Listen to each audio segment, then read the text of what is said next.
নমস্কার বন্ধুরা, আমাদের নতুন একটি ভিডিওতে আপনাদের অনেক স্বাগত জানাই। আজকে আমি আপনাদের কাছে একটা অন্য রকমের ভিডিও নিয়ে এসেছি। তো আজকে আমরা আমাদের নতুন রান্নাঘরে প্রথম রান্না স্টার্ট করব। সব মাটির জিনিস দিয়ে একদম ঘরোয়া রান্না হবে। তো প্রথমে আমরা মোচার তরকারি বানাবো, তাই একদম গাছ থেকে আমরা মোচাটা কেটে নেব। চলুন আপনাদেরকে দেখিয়ে আনি।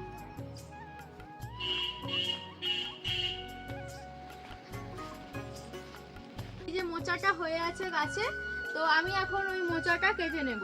আমি মোচাটা পেড়ে নিয়ে চলে এসেছি, এখন এটাকে ছাড়িয়ে নেব, তারপরে রান্না করব।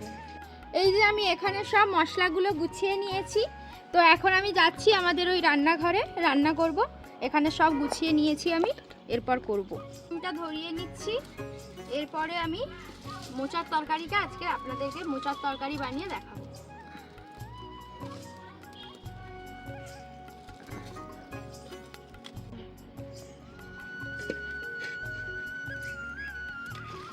মোচার তরকারি বানানোর জন্য আমি প্রথমে এখানে কড়াই সরষের তেল দিয়ে দেব। এরপর একটা শুকনো লঙ্কা দিয়ে দেব ফোড়নে, একটু জিরে ফোড়ন দিয়ে দেব।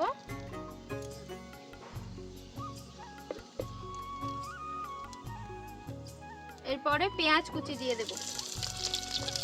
আপনারা চাইলে শুধু আদা বাটা দিয়ে নিরামিষভাবেও করতে পারেন, কিন্তু আমি আজকে পেঁয়াজ দিয়ে বানাবো। একটা তেজপাতা দিয়ে দিচ্ছি আর আদা রসুনের বাটা দিয়ে দেবো অল্প। বেগুন কেটে নিয়েছি, আলু বেগুনটা এখন এর মধ্যে দিয়ে দেব। আপনারা চাইলে শুধু আলু দিয়েও করতে পারেন। এর মধ্যে আমি নুন দিয়ে দেব,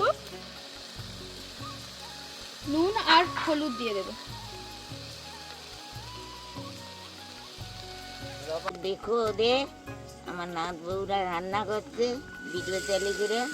আমি এখন এখানে আলু আর বেগুনটা একটু ভেজে নিয়েছি, এরপর আমি এর মধ্যে মোচাটা দিয়ে দেব।